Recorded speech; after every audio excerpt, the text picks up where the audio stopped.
चेदी देशाच्या राजप्रासादात सैरंध्री दमयंती राजकन्या सुनंदेचे प्रसाधन करत होती. सुनंदेचे केस लांबसडक, काळेभोर, दाट आणि तेजस्वी दिसत होते. चांदीच्या आरशात आपले रूप पाहून सुनंदा म्हणाली, "सखे सैरंध्री, माझे केस इतके चांगले कधीच दिसत नसत. तू काय जादू केलीस?" दमयंती हसली, म्हणाली, "सखे, तुझी सैरंध्री ज्या वस्तू तुझ्या प्रसाधनासाठी वापरत असे त्याच वस्तू मी पण वापरते, पण थोड्या वेगळ्या प्रकाराने. रिठ्याचे चूर्ण करण्याऐवजी मी चंदन उगाळतात त्याप्रमाणे रिठे उगाळून घेते.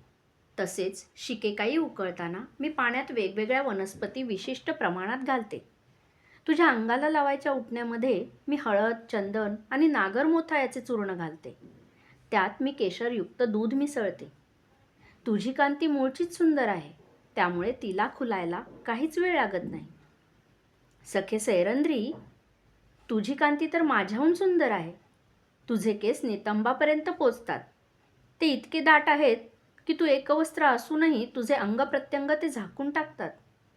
तू जर प्रसाधन केलेस तर तू देवकन्या दिसशील. देवी, मी तसे करू शकत नाही. माझा भरता जेव्हा मला सोडून गेला तेव्हाच मी पण केला होता की त्याचे माझे मिलन होईपर्यंत मी प्रसाधन करणार नाही, इतर वस्त्र वापरणार नाही, अन्न घेणार नाही आणि जमिनीवर झोपेन. माझा पण मी मोडू शकत नाही राजकन्ये. सखे, मला नेहमी वाटते की तू सैरंध्री नाहीस.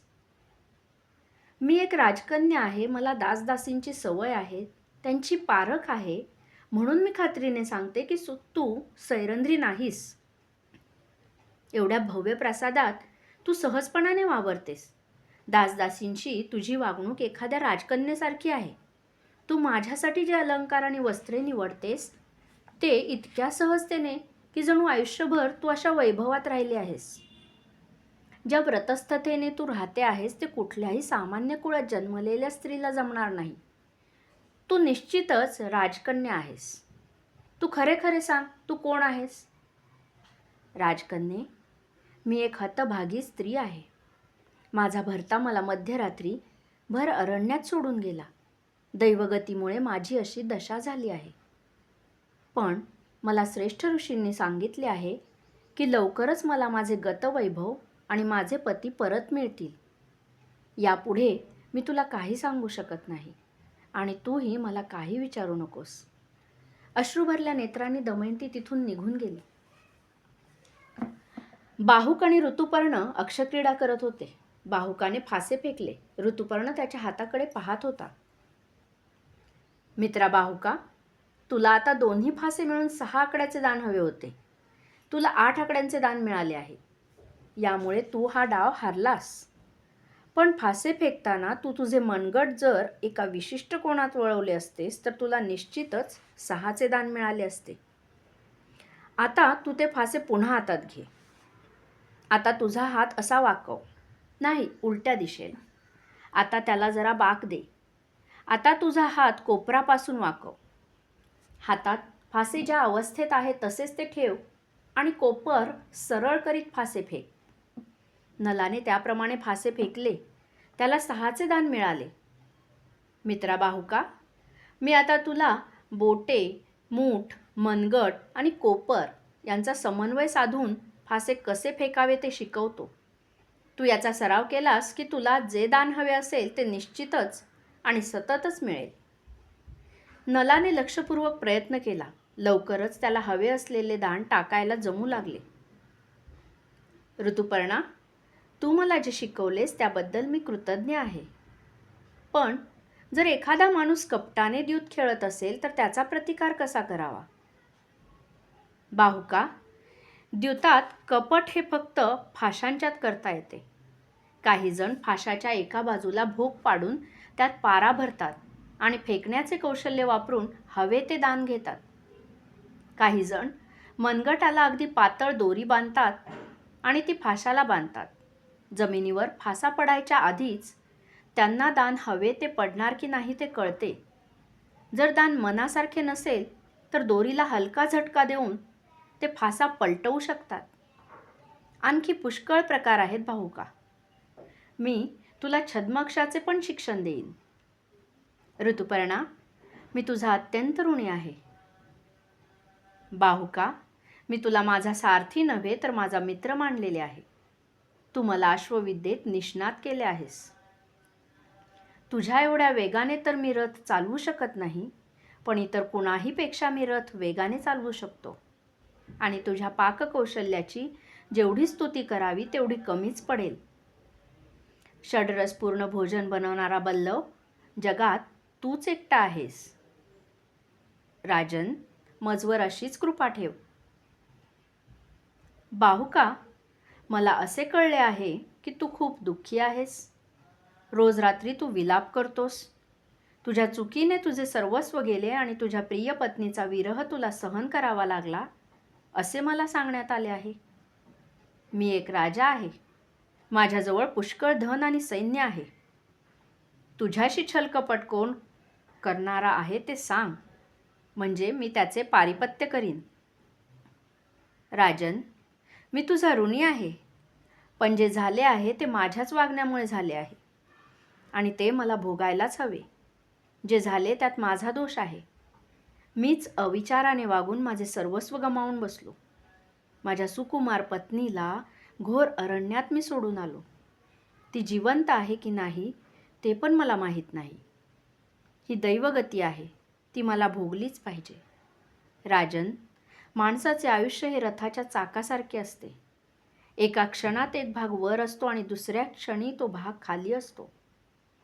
बालपणापासून काल परवापर्यंत मला ऐश्वर्याची, वैभवाची, सत्तेची वानवा नव्हती आणि आज मी तुझा चाकर बनलेलो आहे.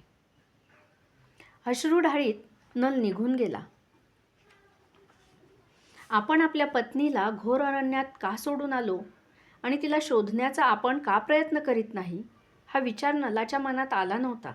कारण त्याच्या अंगात असलेल्या कलीने हा विचार मुळातच खोडून टाकलेला होता. कर्कोटक नागाचे विष नलाच्या अंगात भिनले होते, पण कर्कोटकाच्या प्रसादामुळे नलाला त्याचा काहीच त्रास झाला नव्हता. फक्त त्या विषामुळे त्याचे सर्वांग काळे पडले होते आणि त्याचा चेहरा वाकडा तिकडा झालेला होता. त्या विषाचा त्रास त्याच्या शरीरात असलेल्या कलीला मात्र फार होत होता. कित्येक वेळा कलीची नलाचे शरीर सोडून जायची इच्छा होत असे, पण त्याची दुष्ट बुद्धी त्याला तसे करू देत नव्हती. खलाचे हे लक्षणच असते. स्वतःला त्रास झाला तरी दुसऱ्याला त्रास देण्यातच त्यांना धन्यता वाटते. आपल्या दुर्दैवाचे कारण कली आहे हे दमयंतीला माहीत नव्हते. खरी, सच्छील आणि सुसंस्कृत व्यक्ती आपले अहित करणाऱ्याला शाप देत नसते, परंतु असा त्रास देणाऱ्याला नियतीच शिक्षा करीत असते. जसजशी दमयंती दुःखी होत होती तसतसा नलाच्या शरीरातला कली वेदनांनी तडफडत होता. भीमसेनाने पाठवलेले ब्राह्मण चारही दिशांना फिरून नलाचा आणि दमयंतीचा शोध घेत होते. सुदेव मात्र ग्रहांनी सुचवलेल्या मार्गावर चालत चेदी राज्यात येऊन पोहोचला. सुदेव आला त्याच दिवशी चेदी राजाने एका मोठ्या यज्ञाचे प्रयोजन केले होते. मंत्रघोष करणाऱ्या त्या विप्रसमूहात सुदेव पण सामावून गेला, पण त्याचे लक्ष मात्र सगळीकडे होते. चेदीराज आणि त्याची पत्नी यज्ञाला बसले होते. सुनंदा आणि तिच्या सख्या आणि तिच्या दासी एका बाजूला बसल्या होत्या. गावातले प्रतिष्ठित श्रेष्ठी चेदीराजाचे मांडलिक आणि त्यांचे मंत्रीगण एका बाजूला बसलेले होते. सुदेवाची शोधक नजर सगळीकडे फिरत होती. सुनंदेच्या सख्यांवर त्याने लक्ष केंद्रित केले होते आणि त्याची नजर दमयंतीवर गेली. त्याने दमयंतीला लहानपणापासून पाहिलेले होते. तिचे जातक सुदैवानेच बनवलेले होते. तिच्या नामकरणाला तो उपस्थित होता. तिच्या स्वयंवराच्या वेळी पण तो ब्रह्मवृंदात बसलेला होता. त्यामुळे दमयंतीचा चेहरा मोहरा त्याला ज्ञात होता. मधूनमधून तो दमयंतीकडे पाहत होता. आपली जागा बदलून त्याने वेगवेगळ्या कोनातून तिच्याकडे पाहिले आणि त्याची खात्री पटली की ती दमयंतीच होती. यज्ञ समाप्त झाला. चेदीराजा ब्रह्मसमूहाला दक्षिणा वाटू लागला. महाराणी तिच्या पुत्रीजवळ गेली. थोडा वेळ वार्तालाप झाल्यावर त्या सर्वजणी प्रासादाकडे जाऊ लागल्या. सुदेव हळूहळू त्यांच्या मागून गेला आणि दमयंतीला ऐकू जाईल एवढ्या अंतरावर जाऊन तो म्हणाला, देवी दमयंती, मी सुदेव आपल्याला प्रणाम करीत आहे. तिच्या भरत्याने तिचा त्याग केल्यावर दमयंती रानोमाळ भटकत राहिली होती. तिने अनेक जणांना आपला परिचय दिला होता, पण तिला कोणीच ओळखले नव्हते. चेदी देशात आल्यावर तिने जाणून बुजून आपली ओळख लपवून ठेवलेली होती. सम्राट भीमसेनाच्या सैनिकांना पण तिने नलाचे वर्णन सांगितले होते, पण नाव सांगितले नव्हते. या नगरीत तिला ओळखणारे कोणीच नव्हते. तिने चेदी देशाच्या राणीला आपले नाव सांगितलेले नव्हते आणि आता अचानक आपल्याला कुणी आपल्या नावाने बोलावते आहे हे जाणून ती स्तिमित झाली, स्तब्ध उभी राहिली. सुनंदा आणि तिच्या सख्या थोड्या पुढे गेल्या. देवी, मी आपल्याला प्रणाम करतो. आपले पिताश्री विदर्भ देशाचे महाराज भीमसेन यांनी आपल्याला आणि महाराज नल यांना शोधण्यासाठी पुष्कळ दूत, सैनिक आणि ब्राह्मण चारही दिशांना पाठवले आहेत. मी सुदेव नावाचा ब्राह्मण आपला शोध करीत इथपर्यंत आलो आहे. हे देवी, माझे सुदैव की आपण आज इथे भेटलात. दमयंती भानावर आली. ती म्हणाली, हे विप्रदेवा, माझ्या पतीला तू कुठे पाहिलेस का? ते कुठे आहेत याचा शोध लागला आहे का? ते मला का सोडून गेले ते तुला माहीत आहे का? देवी, दैवाची गती अगाध आहे. साक्षात देवांना पण भोग भोगावे लागतात. कुमार नल आणि तू यांना कलीच्या प्रभावामुळे हे दुःख भोगावे लागत आहे. परंतु हे साध्वी, तू आता शोक सोडून दे. तुझ्या जातकाचा मी सखोल अभ्यास केला आहे. आता अगदी लवकरच तुझी वाईट दशा संपणार आहे. तुझा भरता तुला पुन्हा भेटेल आणि तुझे गतवैभव तुला पुन्हा प्राप्त होईल, यात तू शंकाच बाळगू नकोस. सुदेवा, माझे पिता, माझी माता आणि माझे बंधू कसे आहेत? देवी, तू आणि नलराजांच्या विरहामुळे ते व्याकुळ आहेत. तुझ्या आठवणीने ते सारखे अश्रू ढाळत आहेत. आणि माझी बाळे, कसा आहे माझा इंद्रजित? आणि माझी लाडकी इंद्रजिता, ती कशी आहे? देवी, बालकांची समजूत घालता येते. तुझ्या आठवणीने ती कधी कधी उदास होतात. माहेरच्यांच्या आठवणीने दमयंती क्षुब्ध झाली, अश्रू ढाळू लागली. हे देवी, आता तू हे खडतर जीवन सोडून दे. तुझ्यासारख्या राजकन्येला आणि नलराजाच्या पट्टमहिषीला असे मलिन अर्धवस्त्र शोभत नाही. तू आता त्वरेने पितृगृही जायची तयारी कर. विप्रा, माझा पती मला मिळेपर्यंत मी अर्धवस्त्रा राहीन आणि शृंगार करणार नाही, अशी मी प्रतिज्ञा केली आहे. माझा पती मिळेपर्यंत मी पितृगृही जाणार नाही. चेदी देशाच्या राणीने मला आश्रय दिला आहे, तेव्हा इथेच राहून तिची सेवा करणे हेच माझे कर्तव्य ठरते. दमयंती प्रासादाकडे जाऊ लागली. सुदेव तिथेच उभा राहिला. दमयंती मागे राहिली आहे हे सुनंदेच्या लक्षात आले होते. ती कुणा ब्राह्मणाशी बोलते आहे आणि ते अस्वस्थ झालेले आहे हे तिने पाहिले होते. ती आपल्या आईजवळ गेली. माते, सैरंध्री नेहमी उदास असते. ती कुणा पुरुषाशी बोलत नाही. ती कुणाकडे डोळे उचलून पाहत नाही. पण आज यज्ञसमयी जमलेल्या विप्रांपैकी एक विप्र तिच्याजवळ आला आणि बराच वेळ तिच्याशी बोलला. त्यानंतर ती आणखी खिन्न झाली. आपण वारंवार विचारूनही सैरंध्रीने ती कोण आहे ते आपल्याला कधी सांगितले नाही. माते, त्या विप्रालाच बोलावून आपण सैरंध्रीविषयी विचारावे. दासांना पाठवून राजमातेने सुदेवाला दालनात बोलावून घेतले. हे विप्रा, तुझे स्वागत असो. तू कोण आहेस? माझ्या सैरंध्रीला तू कसे ओळखतोस? सैरंध्री नेहमीच उदास असते आणि तुझ्याशी संभाषण करून ती आणखीनच उदास झाली. ती कधीही कुणाशी परपुरुषाशी बोलत नाही, पण ती तुझ्याशी बोलली हे कसे? चेदी देशाची सम्राज्ञी सागरिका देवी, मी विप्र सुदेव आपल्याला प्रणाम करतो. देवी, मी विदर्भ देशाच्या भीमसेन महाराजांचा पुरोहित आहे. महाराजांची कन्या दमयंती आणि निषद देशाचे राजकुमार नल यांचा 15 संवत्सरापूर्वी विवाह झाला होता. त्यांना 2 सुकुमार अपत्यसुद्धा आहेत. महाराज नल अत्यंत रूपवान आणि प्रतिभावंत आहेत. आपल्या शौर्याने त्यांनी अनेक युद्धे जिंकून आपले साम्राज्य वाढवले. त्यांना द्यूत खेळण्याचा नाद होता. त्यांचे चुलत भाऊ पुष्कर हेही द्यूतपटू आहेत. एका द्यूतात त्यांनी कपटाने महाराज नलांना हरवले. त्यांचे सर्वस्व हिरावून घेतले. शेवटी महाराज नल आणि राणी दमयंती सर्व अलंकार टाकून अंगावरच्या वस्त्रानिशी नगर सोडून गहन अरण्यात गेले. ही घटना व्हायच्या आधीच अशी वेळ येणार आहे हे जाणून राणी दमयंतीने तिची 2 बालके तिच्या पितृगृही पाठवली. नलराज आणि राणी दमयंतीच्या वनवासाचे वृत्त जेव्हा विदर्भ देशात आले तेव्हा भीमसेनांनी 4ही दिशांना सैनिक आणि दूत पाठवले. त्यांना तेव्हा नलराज आणि दमयंती देवीचा सुगावा लागला नाही. तेव्हा महाराजांनी विप्रगणांना हे काम सोपवले. होराकुंडली मांडून मी गणित केले तेव्हा देवी दमयंती या दिशेला असावी असा मी कयास केला आणि तपास करीत मी चेदी देशात आलो. आणि काय विप्रा, पुढे सांग.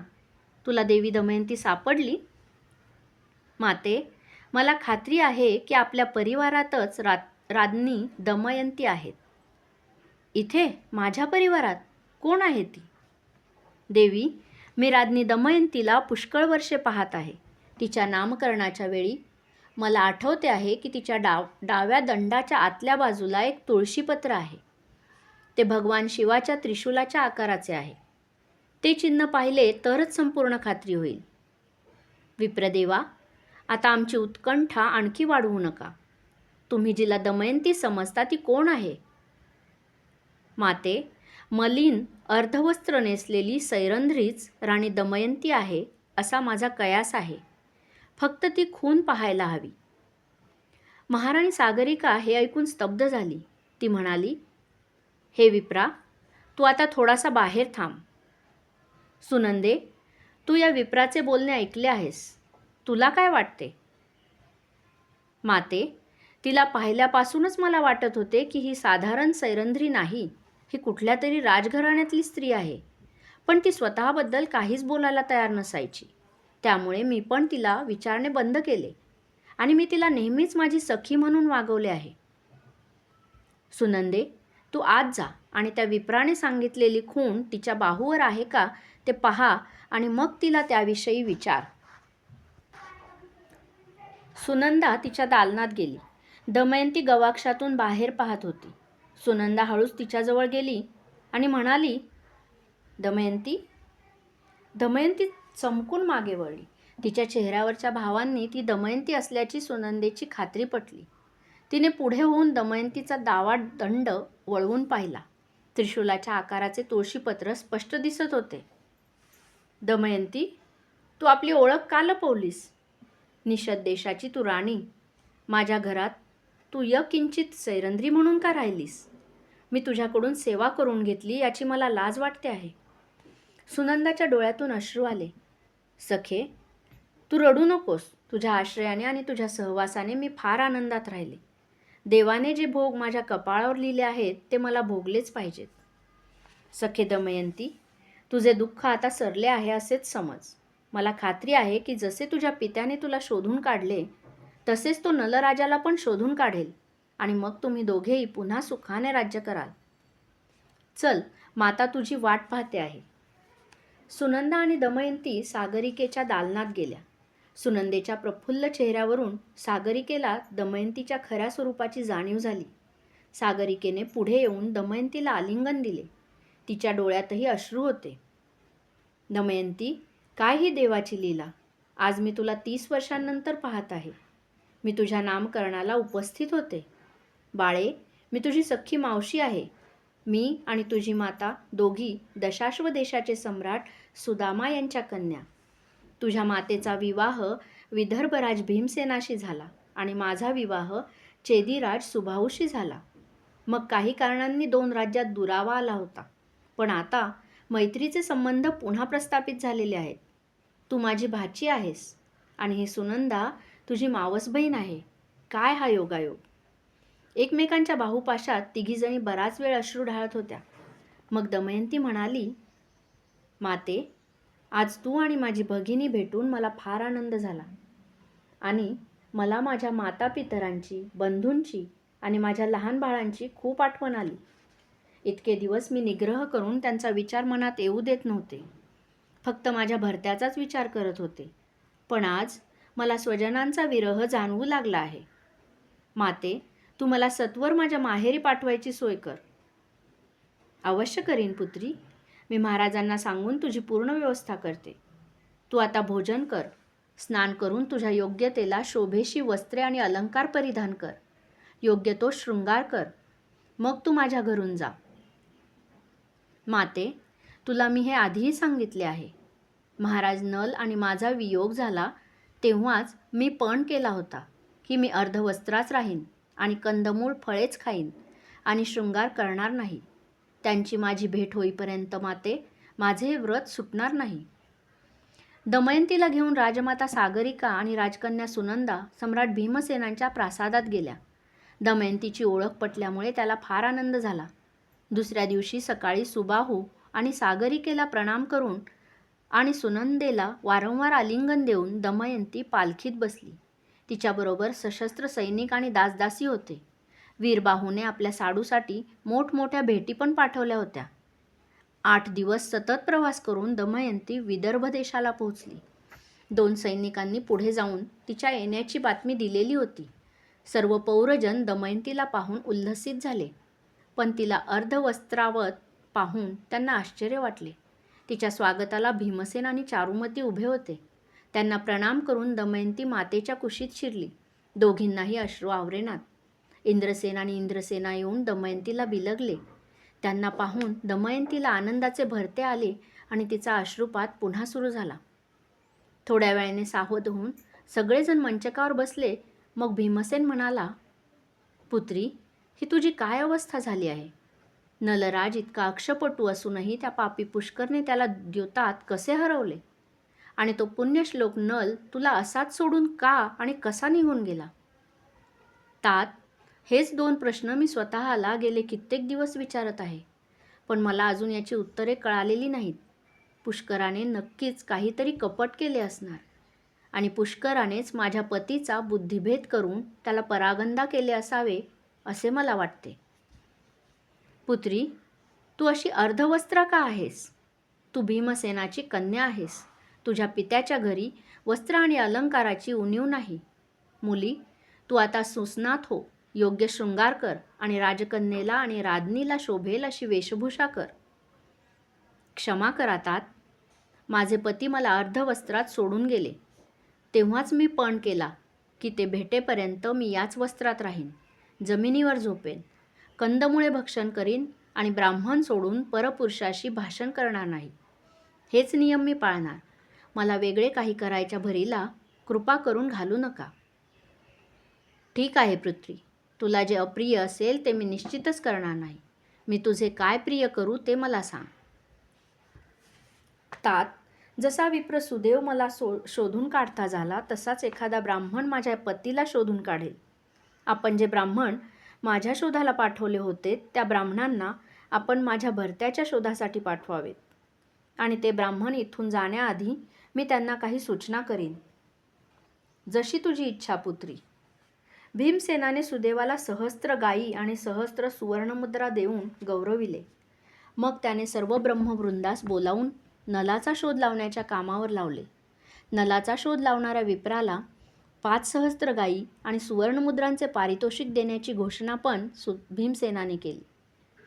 20 हुशार ब्राह्मण नलाच्या शोधाला तयार झाले. ते सर्व दमयंतीला भेटायला गेले. दमयंती म्हणाली, विप्रहो, हतभागी माझ्यासाठी तुम्ही इतके कष्ट घेत आहात. मी तुमची सदैव ऋणी राहीन. माझा भरता कुठे आहे, कुठल्या अवस्थेत आहे ते सांगता येत नाही. कदाचित खडतर आयुष्य जगताना त्याचे मूळचे रूप पालटले असेल, त्याचा गौरवर्ण काळवंडला असेल, त्याच्या चेहऱ्यावरचे तेज मावळलेले असेल. त्यामुळे जरी तुम्ही सर्व त्याच्याशी परिचित असलात तरी कदाचित त्याची ओळख तुम्हाला पटणार नाही. यासाठी तुम्ही कसे वागावे ते तुम्हाला सुचवते. तुमच्या भ्रमंतीमध्ये जिथे जिथे वीरांचा समूह असेल तिथे तिथे जाऊन तुम्ही वारंवार असे म्हणावे, हे शूरवीरा, तुझे तुझ्या पत्नीवर अपार प्रेम होते. असे असतानाही तू अर्ध्या रात्री भयान अरण्यात तिला एकटीला सोडून का गेलास? ती बिचारी तुझी साध्वी पत्नी तुझ्या विरहाच्या आगीत होरपळते आहे. तू तिचे अर्धवस्त्र कापून नेलेस. फक्त ते उरलेले वस्त्र नेसून तुझी भार्या रानावनात, पाऊस पाण्यात, तळपत्या उन्हात तुला शोधित फिरत राहिली. हे वीरा, आजही ती दयनीय अवस्थेत तुझी अहोरात्र प्रतीक्षा करीत आहे. तरी तू सत्वर तिच्याकडे जा आणि तिला प्रमोदित कर. हे श्रेष्ठ विप्र हो, वीरपुरुष कधी कधी दुसरे कोण काय बोलते आहे याकडे लक्ष देत नाहीत. ते आपल्याच विचारात मग्न असतात. त्यामुळे तुम्हाला मी जे आता सांगितले आहे ते 2दा 3दा तरी म्हणावे लागेल. मी तुम्हाला सांगितलेले भाषण झाले की पुढे तुम्ही असेही म्हणावेत, हे शूरा, तुला पुण्यश्लोक असे संविधान आहे कारण तू धर्मपरायण आहेस. पत्नीचे पालनपोषण आणि संरक्षण करणे हा पतीचा परमधर्म असतो. पण तू आपल्या भार्येला हिंस्र पशूंच्या सानिध्यात सोडून निघून गेलास तो का? दयाबुद्धी हाच श्रेष्ठ धर्म असे अनेकदा तुझ्याच मुखातून निघालेले आहे. मग तू तिच्याच बाबतीत इतका निर्दय का झालास? हे धर्मपरायण वीरपुरुषा, तुझ्या हतभागी पत्नीवर तू दया कर. तू जिथे असशील तिथून तू सत्वर तुझ्या श्वशुरगृहाला प्रयाण कर. हे विप्र हो, जिथे जिथे शूरवीर किंवा श्रेष्ठी असतील तिथे तिथे तुम्ही असे भाषण करीत राहा. आणि हे तुमचे भाषण ऐकून जर एखाद्या पुरुषाने काही उत्तर दिले किंवा काही बोलणे केले तर त्या पुरुषाकडे लक्षपूर्वक पहा. तो काय बोलला ते लक्षात ठेवा. तो कोण आहे याचा छडा लावा. माझ्या भरत्याचे बाह्यरूप बदलले असण्याची शक्यता आहे, तरी पण तुमची कुशाग्र बुद्धी वापरून असा पुरुष नलराज असू शकेल याचा अंदाज करून बघा. तो पुरुष काय बोलला ते ध्यानात ठेवा. तो कुठे राहतो ते शोधून काढा. पण तुम्ही कोण आहात आणि हा निरोप कोणाचा आहे हे त्याला कळणार नाही अशी दक्षता घ्या. मग परत येऊन मला सर्व वृत्तांत द्या. म्हणजे तो पुरुष माझा पती नैषध नल आहे की नाही ते मला समजेल.